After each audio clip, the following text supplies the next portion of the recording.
मैं विष्णु गोपाल, हिंदी अध्यापक, mother Athena school, Badaun. प्यारे बच्चों, आज हम आपका हिंदी वसंत कक्षा 7 का पाठ 10 अपूर्व अनुभव लेकर के प्रस्तुत हुए हैं। आज हम आपको पढ़ाएंगे पाठ 10 का अपूर्व अनुभव।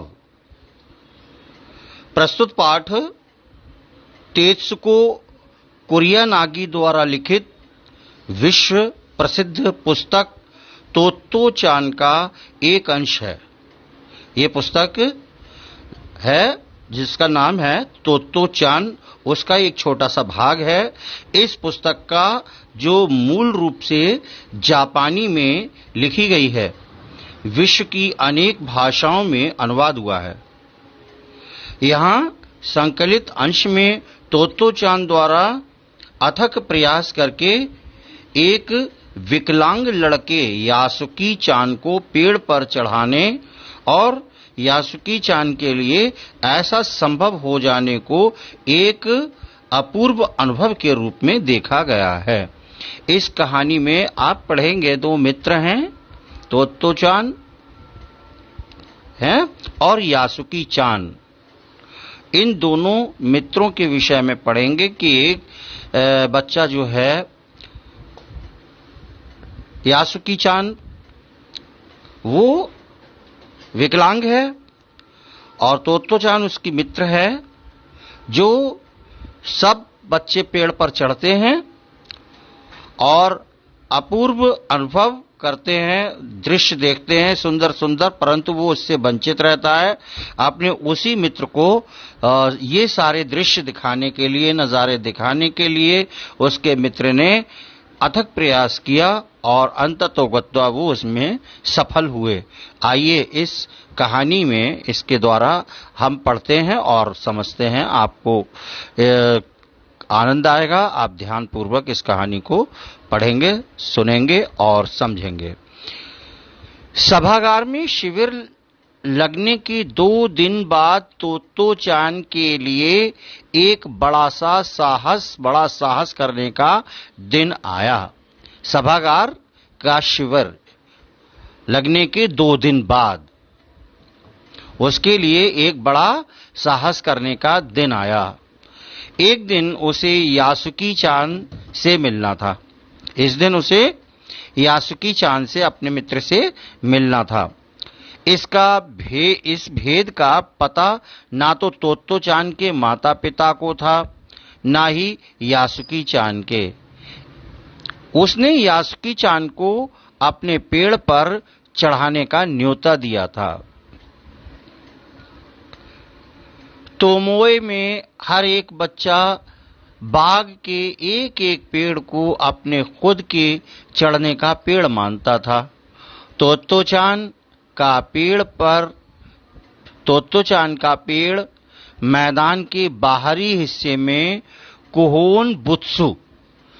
कोहोनबुत्सु नामक जाने वाली सड़क के पास था। बड़ा सा पेड़ था उसका। चढ़ने जाओ तो पैर फिसल जाते, पर ठीक से चढ़ने पर जमीन से कोई 6 फुट की ऊंचाई पर एक दुशाखा का मतलब होता है 2 शाखा। आपने देखा होगा पेड़ पर जब चढ़ते हैं तो एक पेड़ की शाखा एक तरफ को जाती है मोटी सी, दूसरी तरफ को जाती है, तो उसे दुशाखा वाला, कभी कभी बच्चे उसमें बीच में बैठ भी जाते हैं और वहीं पर उनको सहारा, जिस शाखा पर वो जाना चाहते हैं उसी शाखा पर उनको चढ़ जाना होता है। वो आराम से चढ़ सकते हैं उसके सहारे से। तो दुशाखा तक पहुंचा जा सकता था। बिल्कुल किसी झूले की आरामदेह जगह थी। जैसे मैंने अभी आपको बताया कि आराम से इधर उधर दोनों साइड में पेड़ पर पैर लटका करके और एक शाखा से टिक करके झूले की तरह आराम से बच्चे बैठ जाते थे। ऐसी जगह थी। ये तोत्तो-चान अक्सर खाने की छुट्टी के समय या स्कूल के बाद ऊपर चढ़ी मिलती।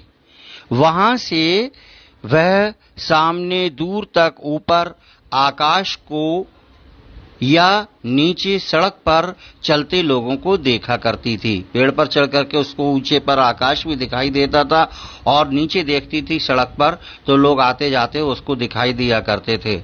बच्चे अपने अपने पेड़ को निजी संपत्ति मानते थे। बहुत सारे पेड़ थे तो बच्चे अपने अपने पेड़ उन्होंने बना रखे थे, ये पेड़ हमारा, हम इस पर चढ़ेंगे, ये हमारा, हम इस पर चढ़ेंगे।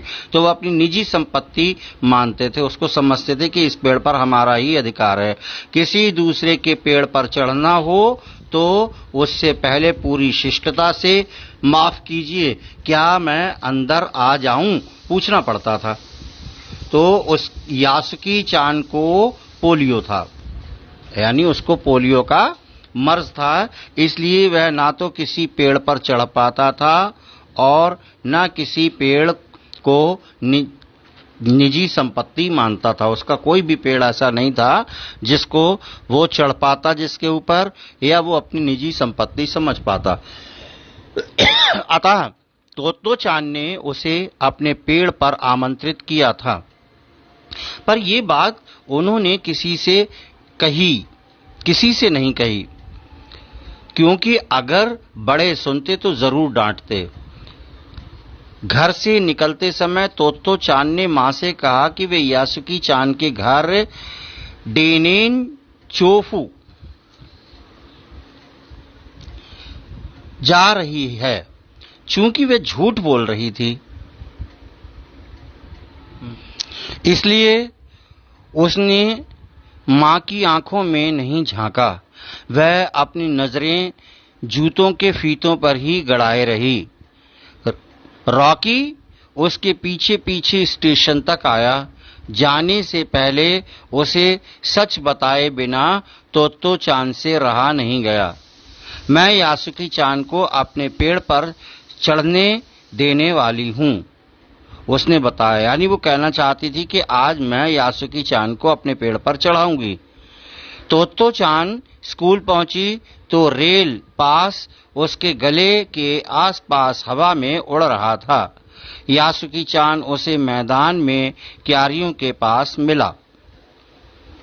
गर्मी की छुट्टियों के कारण सब सूना पड़ा था।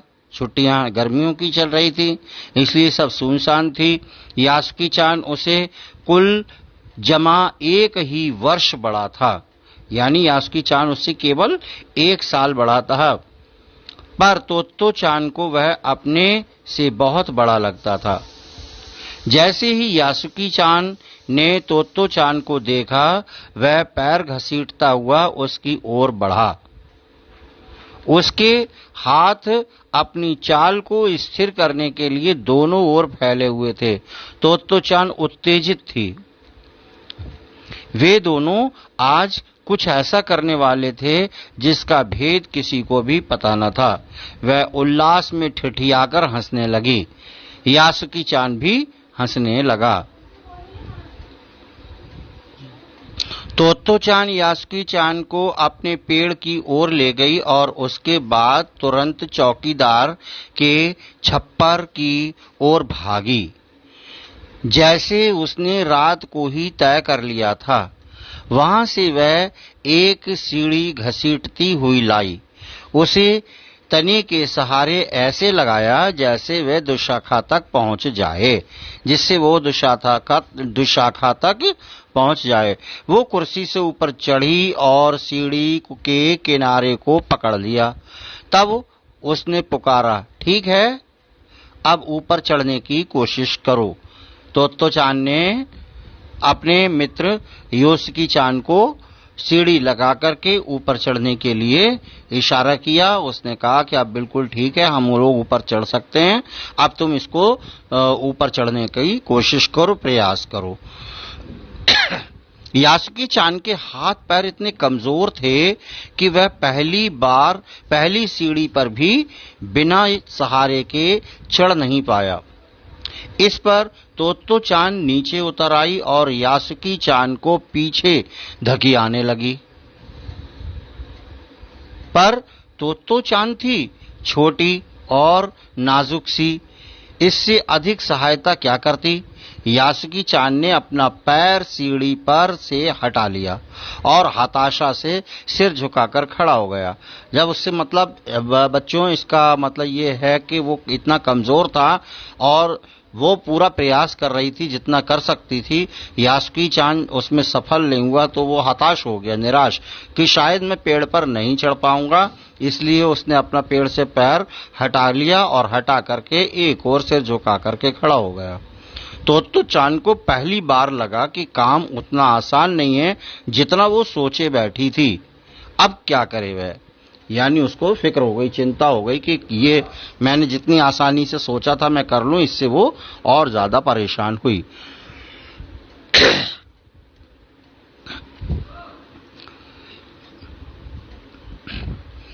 यासुकी चान उसके पेड़ पर चढ़े, ये उसकी हार्दिक इच्छा थी।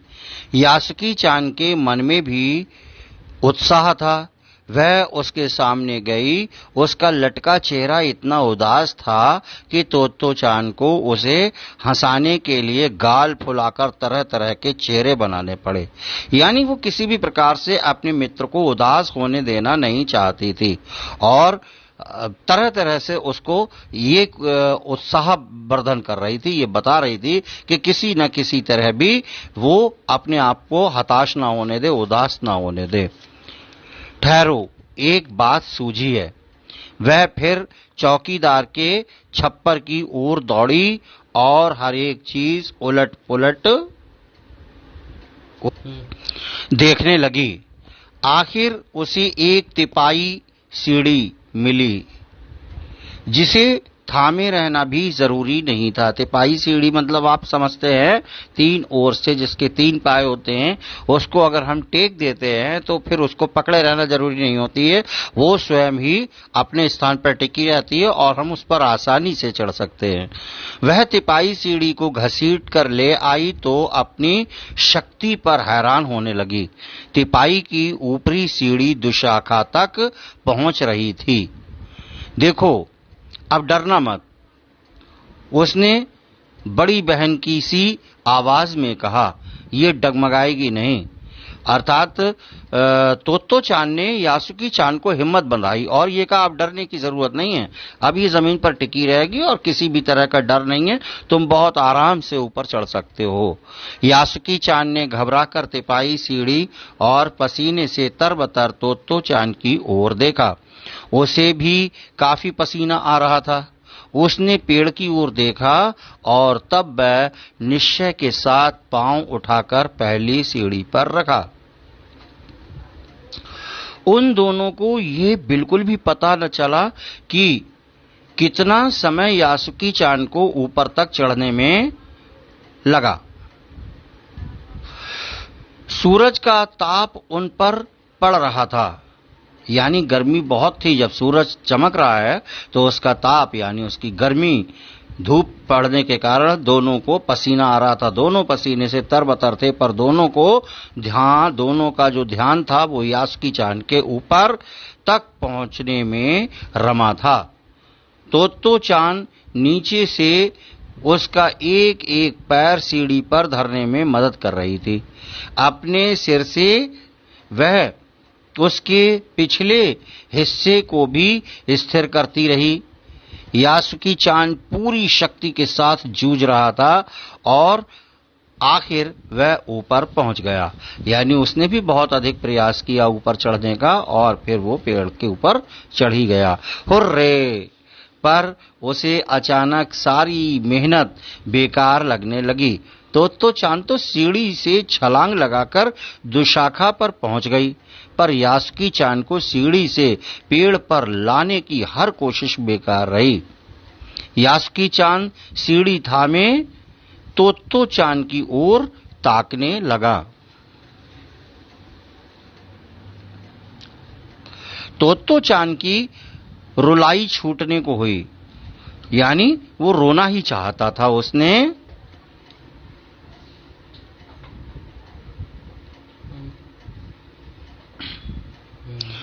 उसने चाहा था कि यासुकी चान को अपने पेड़ पर आमंत्रित कर तमाम नई नई चीजें दिखाए, पर वह रोई नहीं।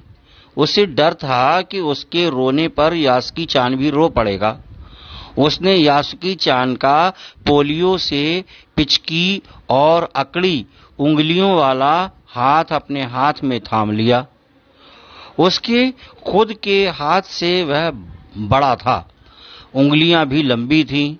देर तक तोत्तो चान उसका हाथ थामे रही, तब बोली, तुम लेट जाओ, मैं तुम्हें पेड़ पर खींचने की कोशिश करती हूँ। कोशिश माने प्रयास करती हूँ। उस समय दुशाखा पर खड़ी तोत्तो चान द्वारा यासुकी चान को पेड़ की ओर खींचते अगर कोई बड़ा देखता तो वह जरूर डर के मारे चीख उठता। उसे वे सच में जोखिम उठाते ही दिखाई देते। पर यासुकी चान को तोत्तो चान पर पूरा भरोसा था और वह खुद भी यासुकी चान के लिए भारी खतरा उठा रही थी। अपने नन्हे नन्हे हाथों से वह पूरी ताकत से यासुकी चान को खींचने लगी। बादल का एक टुकड़ा बीच में छाया करके उन्हें कड़कती धूप से बचा रहा था। काफी मेहनत के बाद दोनों आमने सामने पेड़ की दुशाखा पर थे। पसीने से तरबतर अपने बालों को चेहरे पर से हटाते हुए तोत्तो चान के सम्मान में झुककर कहा, तोत्तो चान ने सम्मान से झुककर कहा, मेरे पेड़ पर तुम्हारा स्वागत है। यासुकी चान डाल के सहारे खड़ा था। कुछ झिझकता हुआ वह मुस्कुराया। तब उसने पूछा, क्या मैं अंदर आ सकता हूँ? उस दिन यासुकी चान ने दुनिया की एक नई झलक देखी जिसे उसने पहले कभी न देखा था।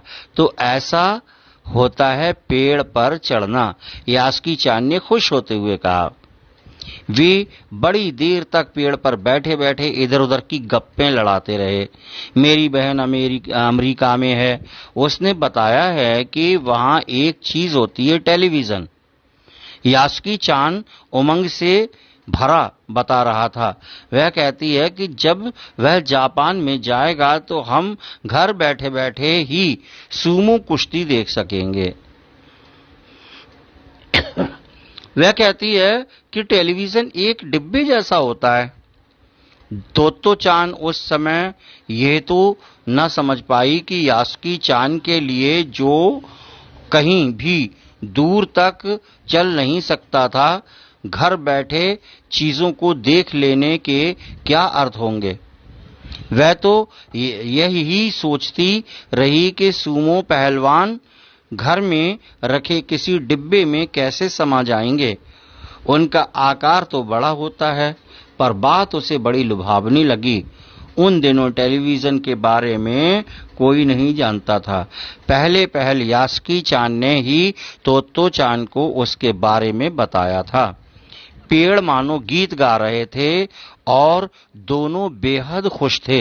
यासुकी चान के लिए पेड़ पर चढ़ने का यह पहला और अंतिम मौका था। इस प्रकार से बच्चों, आपने देखा इस कहानी के अंतर्गत पाठ के बारे में कि तोत्तो चान जो है वो विश्व साहित्य की एक अमूल्य निधि है, जो आपने मूलतः जापानी भाषा में लिखी गई है और इसका अनुवाद विश्व के कई भाषाओं में हो चुका है। ये मैंने आपको पहले बताया था। तो ये एक ऐसी अद्भुत पाठशाला और उसमें पढ़ने वाले बच्चों की कहानी है जिसके लिए रेल के डिब्बे कक्षाएं थीं। गहरी जड़ों वाले पेड़ पाठशाला का गेट, शाखा बच्चों के खेलने के कोने। इसे अनोखे स्कूल के संस्थापक थे श्री कोबायाशी। लेखिका स्वयं इस स्कूल की छात्रा थीं। उन्हीं के बचपन के अनुभवों पर आधारित है पुस्तक तोत्तो चान का ये अंश अपूर्व अनुभव, जो आपने एक कहानी के माध्यम से पढ़ा। और इसमें एक छोटे नन्हे हाथों वाले बच्चे की साहस और हिम्मत की कहानी आपने पढ़ी, और जिसने अपने मित्र, विकलांग मित्र के लिए अथक परिश्रम करके, अथक प्रयास करके उसको पेड़ तक पहुंचाया, ऊपर तक चढ़ाया, और दोनों ने मिलकर एक नया और अपूर्व अनुभव प्राप्त किया। ये आपकी कहानी आपकी समझ में आई होगी, आशा है बच्चों। आइए अब इसके प्रश्न उत्तर की ओर चलते हैं।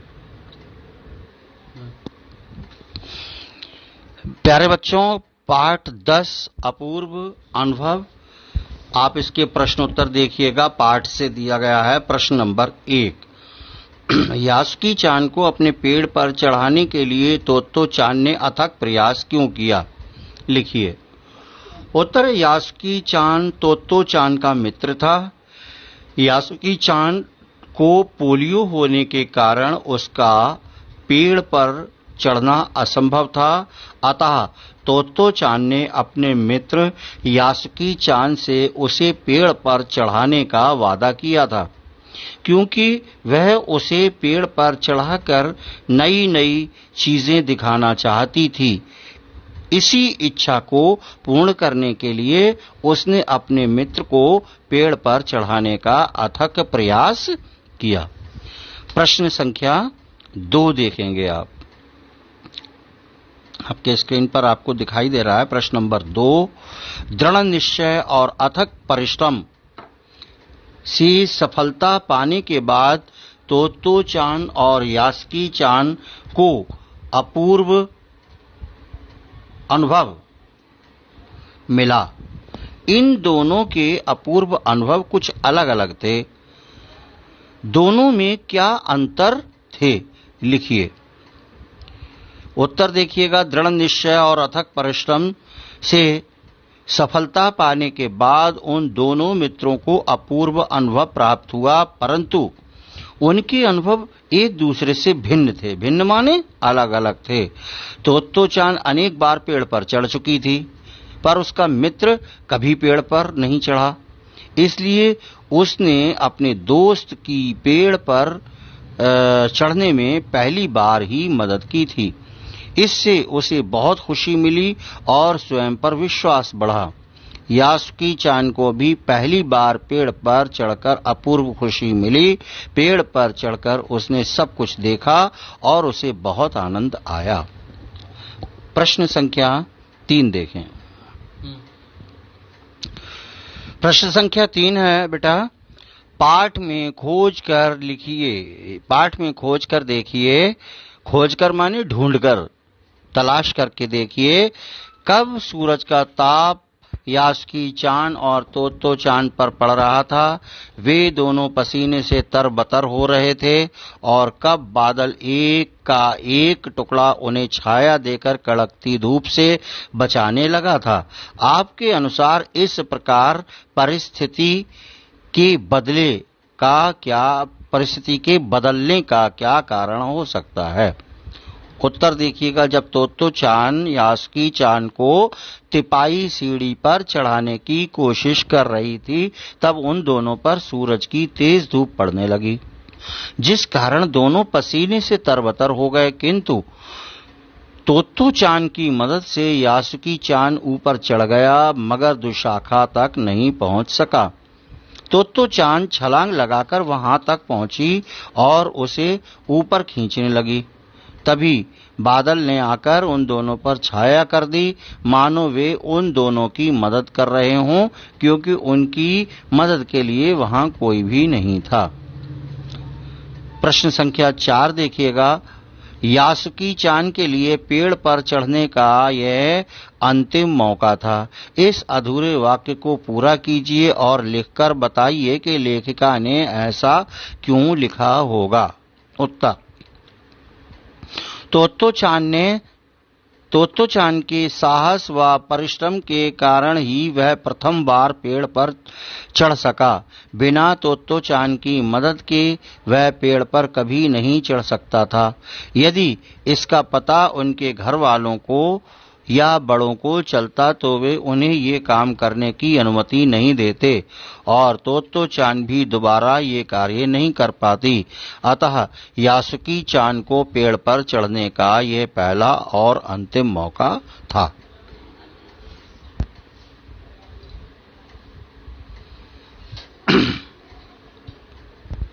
अनुमान और कल्पना। प्रश्न संख्या 5 देखिएगा। अपनी मां से झूठ बोलते समय तोत्तो-चान की नजरें नीची क्यों थीं?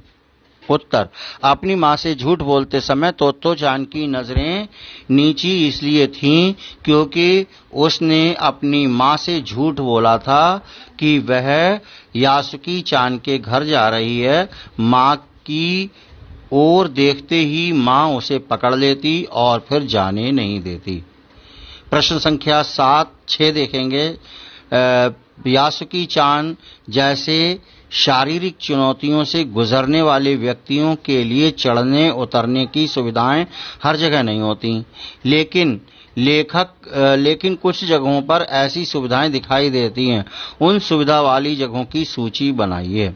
उत्तर बहुत छोटा सा है। उनकी सूची ऐसी जगह जहां पर लोग सुविधा से जा सकते हैं, इस प्रकार के उनकी सूची में जैसे सरकारी अस्पताल, bus stand, railway station, platform, हवाई अड्डा आदि पर ऐसी सुविधाएं दिखाई देती हैं। गृह कार्य देखेंगे। 3 प्रश्न इसमें आपके दिए जा रहे हैं बेटा। इनको आपको स्वयं अपनी पाठ्य पुस्तक से पढ़ करके भाषा की बात का पहला प्रश्न खोजना है, देखना है। आना प्रत्यय का प्रयोग करते हुए 4 सार्थक शब्द लिखिए। आपने प्रत्यय पढ़े हैं व्याकरण में, तो आप आना प्रत्यय का प्रयोग करते हुए 4 सार्थक शब्द आराम से लिख सकते हैं। तोत्तो-चान का पेड़ कहाँ था, किस स्थान पर था? पाठ में आया हुआ है, पढ़ते समय आपने ध्यान दिया होगा। उस स्थान का नाम लिखिएगा। और तोत्तो-चान पेड़ पर चढ़कर क्या देखा करती थी, ये भी आपने पढ़ा है कि तोत्तो-चान जब पेड़ पर चढ़ जाती थी तो क्या क्या दृश्य देखा करती थी। इन तीनों प्रश्नों के उत्तर आपको अपनी ऐसी पाठ से मिल जाएंगे, आप आराम से लिख लेंगे बेटा। ठीक है, तो अब इस प्रकार से प्यारे बच्चों, आपने अपना ये अपूर्व अनुभव का 10वां पाठ पढ़ा। आशा है कि आपको ये पाठ अच्छी तरह से समझ में आया होगा। और मैंने आपको पूर्व में भी समझाया, अंत में भी समझाया, बीच बीच में भी मैं आपको इसको समझाता चला गया हूं, तो आपको बहुत अच्छी तरह से ये समझ में आ चुका होगा। और आप इसको पुस्तक के साथ दोबारा और पढ़ेंगे 1 बार 2 बार, तो जो आपका कहीं ध्यान चूक गया है वो भी आपको पूरी तरह से कहानी याद हो जाएगी। और इन प्रश्नों के उत्तर आपको अवश्य लिखने हैं। अगली वीडियो में हम आपसे पुनः मिलेंगे, तब तक के लिए नमस्ते।